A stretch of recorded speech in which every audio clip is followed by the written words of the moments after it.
शिवार्पण। पौराणिक मान्यता के अनुसार राजा बलि पूर्व जन्म में जुआरी था। एक दिन उसे जुए में कहीं से कुछ पैसे मिले। उन पैसों से उसने अपनी प्रियतमा वेश्या के लिए एक सुंदर माला, इत्र व चंदन खरीदा और कामातुर होकर उससे मिलने के लिए जल्दी जल्दी चला जा रहा था। तभी एक पत्थर से ठोकर खाकर वह मूर्छित हो गया। कुछ देर में जब होश आया तो उसने अनुभव किया कि मेरी मृत्यु अब निकट है। पूर्व जन्म के किसी पुण्य से उसके मन में सद्बुद्धि उत्पन्न हुई और वैराग्य जागा। जुआरी ने कभी किसी महात्मा से सुना था कि कोई भी वस्तु शिवा अर्पण कर देने से बहुत पुण्य होता है। उसने सोचा, माला, इत्र, चंदन तो प्रियतमा तक पहुंच नहीं सकता। शिवा अर्पण कर देने से कुछ अच्छा होता होगा तो हो जाएगा, अन्यथा मर तो रहा ही हूँ और माला, इत्र, चंदन भी जमीन पर गिरकर बेकार जा रहे हैं। यही सोचकर जुआरी ने माला, इत्र व चंदन भगवान शिव को अर्पण कर शिवा अर्पण कर दिया। जुआरी की मृत्यु होने पर यमराज के दूत उसे पकड़कर ले गए। यमराज ने चित्रगुप्त से कहा, इसका वही खाता, कर्मों का लेखा जोखा देखो। चित्रगुप्त ने कहा, यह तो जन्म जन्मांतर का पापी है। बस अभी अभी थोड़ी देर पहले जुए में जीते पैसे से इसने वेश्या के लिए माला, इत्र व चंदन खरीदा था। जब ठोकर खाकर गिरा तो इसने मृत्यु निकट देखी और सोचा कि माला आदि चीज़ें बेकार जा रही हैं तो इसे शिवा अर्पण कर दिया। यह कोई भगवान को माला अर्पण करने वाला तो था नहीं, न ही इसने भगवान के लिए माला खरीदी थी। बस यही इसका पुण्य है। यमराज ने कहा, यह तो इसका पुण्य ही माना जाएगा। यमराज ने जुआरी से पूछा, पहले तुम पुण्य का फल भोगोगे या पाप का? जुआरी ने कहा, मैं तो जन्म जन्मांतर का पापी हूँ। पाप का फल भोगने में पता नहीं कितना समय लगे, इसलिए मैं पहले पुण्य का फल भोगना चाहूँगा। भगवान शंकर की कृपा से जुआरी बन गया इंद्र। यमराज ने कहा, शिवा अर्पण के पुण्य से तुम 3 घड़ी के लिए इंद्रलोक के मालिक बन गए हो। भगवान शिव की बिना भक्ति की आराधना से जमीन से गिरी हुई गंध पुष्प से एक महापापी को एक कितना बड़ा फल मिला। जो लोग श्रद्धा और भक्ति के साथ भगवान शिव को गंध व पुष्प जल अर्पण करते हैं, उनकी आराधना करते हैं, उन्हें तो सायुज्य मुक्ति ही मिलती है। उसी समय देवगुरु बृहस्पति आए और जुआरी को ऐरावत हाथी की पीठ पर बिठाकर इंद्रलोक ले गए। जुआरी जब इंद्रासन पर बैठा, अप्सराएं नृत्य करने लगी, गंधर्व गान करने लगे। उन गंधर्वों में नारद जी भी थे। यह देखकर उन्हें हंसी आ गई। जुआरी ने कहा, इंद्र के दरबार में बेअदबी, बताओ क्यों हंसते हो?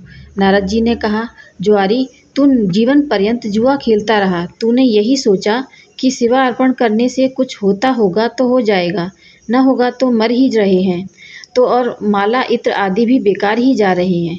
आज इसका परिणाम यह हुआ कि तुम 3 घड़ी के लिए ही सही इंद्रलोक के स्वामी बन गए, इसलिए मुझे हंसी आ रही है। जुआरी द्वारा इंद्रलोक का दान। नारद जी की बात सुनकर जुआरी के ज्ञान चक्षु खुल गए। ज्ञान की चिंगारी जब पाप के ईंधन पर गिरती है तो पाप जलते हैं। जुआरी सिंहासन से उतरा और नारद जी से कहा, गुरुदेव, आज भगवान शंकर के अलावा कोई शरण नहीं है। हम सारे इंद्रासन पर ही तुलसी रख देते हैं।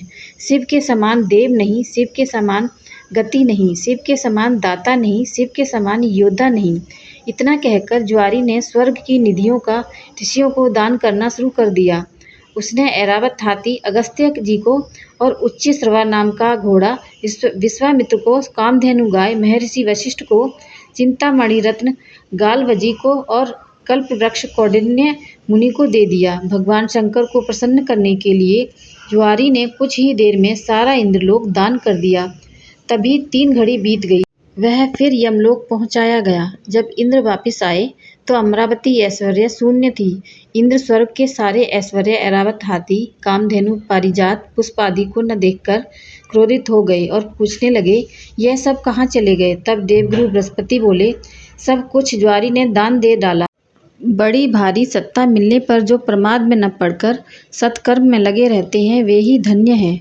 वे ही भगवान शंकर के प्रिय भक्त हैं। इंद्र स्वर्ग की निधियों को वापस लाने के लिए, अपने कार्य को सिद्ध करने के लिए देवगुरु बृहस्पति को लेकर यमराज के पास पहुँचे। संयमनीपुरी पहुँचे और जुआरी की शिकायत करने लगे। यमराज ने जुआरी से अपना पक्ष रखने को कहा। जुआरी ने कहा, हमको जो करना था हमने कर लिया, अब आपको जो करना है वह कर लो। यमराज ने इंद्र से कहा, आप बूढ़े हो गए हैं, किंतु अभी तक आपकी राज्य से संबंधित आसक्ति दूर नहीं हुई है। ज्वारी का पुण्य आपके 100 यज्ञों से कहीं महान है। जाइए, ऋषियों के चरणों में पड़कर या धन देकर अपने रत्न लौटा लीजिए। यमराज ने ज्वारी से कहा, दान का पुण्य भूलोक में ही होता है, स्वर्ग में दान नहीं करना चाहिए, इसलिए तुझे नर्क की यातना भोगनी ही होगी। तब चित्रगुप्त ने कहा, यमराज से कहा, इसने भगवान शिव के नाम पर ऐसे उत्तम ऋषियों को इतनी बहुमूल्य वस्तुएं दी हैं, तब इसे नरक की यातना क्यों भोगनी पड़ेगी। शिव के नाम पर स्वर्गलोक, मृत्युलोक या कहीं पर कुछ भी दिया जाए तो उसका अक्षय फल मिलता है। इसके जितने भी पाप थे वे सब भगवान शिव के प्रसाद से भस्म होकर पुण्य में परिणित हो गए हैं। यमराज सोचने लगे, अब यह ज्वारी नरक नहीं जाएगा, अब तो यह इंद्र ही होगा, क्योंकि इस बार तो इसने विधिवत पूरा इंद्रलोक ही दान कर दिया। उसी पुण्य के प्रभाव से वही ज्वारी अगले जन्म में महान भक्त प्रहलाद का पौत्र राजा बलि हुआ। यहाँ पर भी वह पूर्व जन्मों के शिव पूजन के पुण्य से इतना त्यागी हुआ कि गुरु शुक्राचार्य के मना करने पर भी उसने भगवान को वामन को अपना सर्वस्व समर्पित कर दिया। भगवान वामन राजा बलि से बोले, हम तुम्हें क्या दें। बलि ने कहा, भगवान, हमारी जिधर भी दृष्टि जाए उधर हम आपका ही दर्शन करें। राजा बलि की बैठक के 52 दरवाजे हैं। भगवान ने सोचा, न जाने किस दरवाजे पर बलि की दृष्टि चली जाए। यही सोचकर 52 दरवाजों पर शंख चक्र गदा पद्म धारण किए हुए ब्रह्मांड के स्वामी पहरेदार के रूप में विराजमान हो गए। कोई भी याचक राजा बलि के द्वार पर कुछ मांगने जाता तो उनके द्वार पर भगवान विराजमान विष्णु स्वयं उन्हें मुंह मांगी वस्तुएं दे देते। इसलिए प्रहलाद जी ने भगवान की स्तुति करते हुए कहा कि इंद्र कुबेर आदि देवताओं के द्वारपाल तो आप कभी नहीं बने, परंतु आप हम असुरों के द्वारपाल बन रहे हैं। इससे लगता है कि आप हम असुरों के पक्षपाती हैं।